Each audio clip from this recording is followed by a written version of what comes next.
कि चिकित्सा न मिलने की वजह से आज मेरी माँ की मौत हो गई। लेकिन बाकी के लोग, बाकी के बच्चे भी अब उस लक्ष्य की तरफ बढ़ना चाहते थे, लेकिन लक्ष्य कैसे निर्धारित करें? बड़ा ही महत्वपूर्ण प्रश्न है जिसके बारे में आज मैं इस वीडियो में आपको बताने वाला हूं। लक्ष्य निर्धारित करने से पहले हमें यह समझना चाहिए कि सबसे पहले तो लक्ष्य हमारा अपना होना चाहिए, उधार का नहीं होना चाहिए। अब आप सोचेंगे कि ये उधार का लक्ष्य का क्या मतलब है, तो ये मैं आपको एक उदाहरण देके समझाता हूँ। एक गांव में एक लड़की थी जो 5वीं कक्षा में पढ़ती थी। बाल्यावस्था से ही उसकी जो माँ थी वो बीमार रहती थी।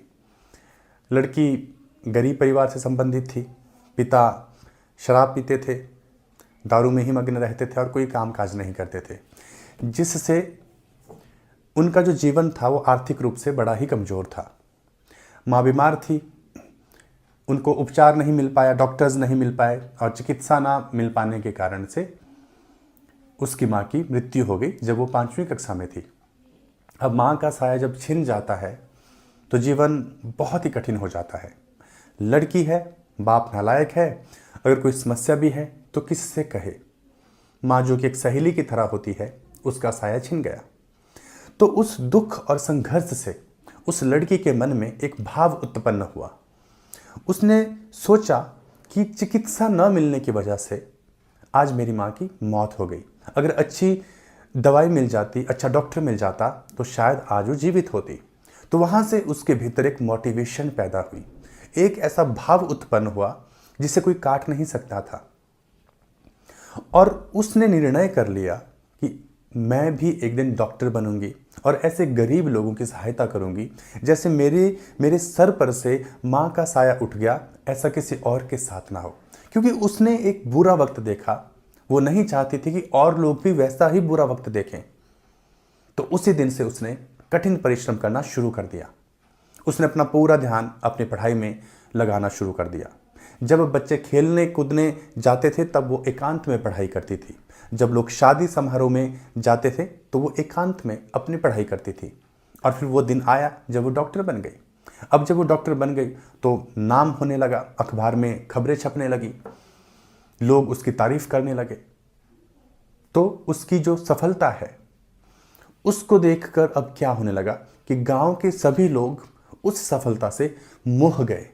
अब वो सब अपने बच्चों को प्रेरित करने लगे कि सारे बच्चे डॉक्टर बन जाएं, और बच्चे भी उसकी सफलता से मोहित हो गए और सबके मन में एक मोटिवेशन पैदा हो गई कि हमें भी अब डॉक्टर बनना है। तो यहां पर लक्ष्य को उधार लिया गया।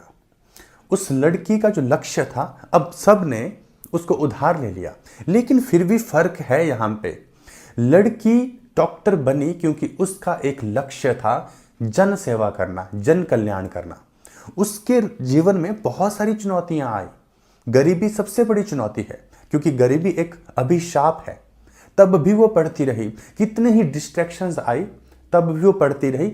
उसको कोई भी चीज भटका ना सकी, क्योंकि उसका जो इमोशन था वो इतना ताकतवर था कि उसको कोई भी चीज काट नहीं सकती थी। उसकी एकाग्रता को भंग करने का साहस किसी में भी नहीं था।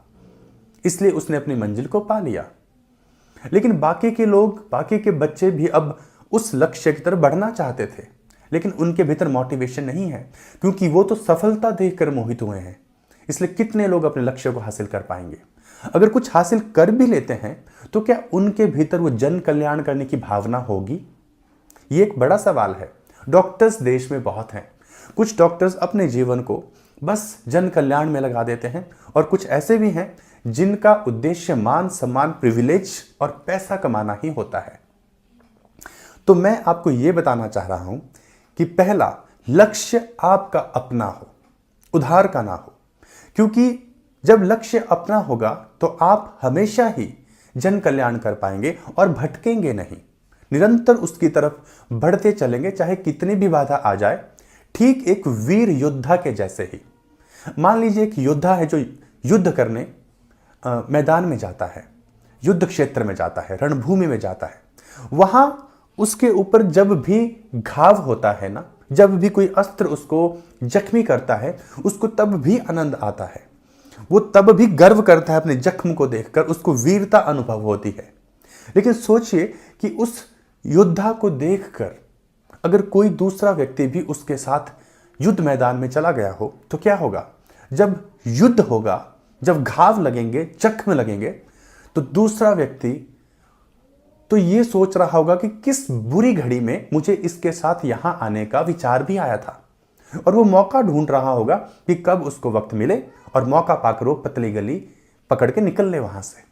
लेकिन जो योद्धा है उसको तो आनंद आ रहा है, चाहे जीते चाहे हारे, वो तो आनंद ही ले रहा है, क्योंकि वो उसका लक्ष्य है और उसका अपना लक्ष्य है। वो हर चुनौती को स्वीकार कर लेगा, उससे लड़ लेगा, तब भी उसको आनंद आएगा। लेकिन जिसने उधार में लक्ष्य ले रखा है वो चुनौतियों का सामना नहीं कर सकता है और वो कभी खुश नहीं रहेगा, क्योंकि उसको हमेशा ही लगेगा कि उसने कुछ गलत चुनाव कर लिया है, या फिर वो जस्टिफाई नहीं कर पाएगा अपने लक्ष्य को। उसका लक्ष्य बस उसका स्वार्थ पूरा करने का एक जरिया मात्र बनकर रह जाएगा। तो लक्ष्य कैसे निर्धारित करें? इससे महत्वपूर्ण है कि लक्ष्य कैसा हो। लक्ष्य वो जो जनहित के लिए हो, लक्ष्य वो जो जीवन को आगे ले जाने में सहायक हो। आप एक डिग्री लेते हैं, उस डिग्री को लेने के बाद आप कुछ ऐसा करते हैं जिससे मानव सभ्यता का कल्याण हो, और जीवन वही मूल्यवान होता है जो दूसरों के लिए होता है, जो परोपकार के लिए होता है। जो जीवन स्वार्थ के इर्द गिर्द घूमे उसमें कोई बड़ी बात नहीं है। और रही बात लक्ष्य की, तो लक्ष्य तो पूरा भी हो सकता है, अच्छा भी हो सकता है। किसी को जान से मार देना भी आपका लक्ष्य हो सकता है, किसी से बदला लेना भी आपका लक्ष्य हो सकता है, लेकिन वो एक निकृष्ट कार्य है। श्रेष्ठता तो जन कल्याण की भावना लेकर आगे बढ़ने में है। जितने भी लोगों ने लक्ष्य जन कल्याण के लिए बनाया, उन्होंने उसको पूरा भी किया, क्योंकि वो कभी घायल नहीं होते, कभी जख्मी नहीं होते हैं, वो हमेशा आगे ही बढ़ते जाते हैं। और सबसे बड़ी बात यह है कि लक्ष्य निर्धारित करें कैसे, या उसको पहचाने कैसे। अगर हम सही शब्द का इस्तेमाल करें कि लक्ष्य को पहचाने कैसे, तो दुख और संघर्ष आपको आपके लक्ष्य के बारे में बता देते हैं। आपकी चुनौतियां, आपका कठिन वक्त आपको आपकी भी पहचान करवाता है और आपको आपके लक्ष्य की भी पहचान करवाता है।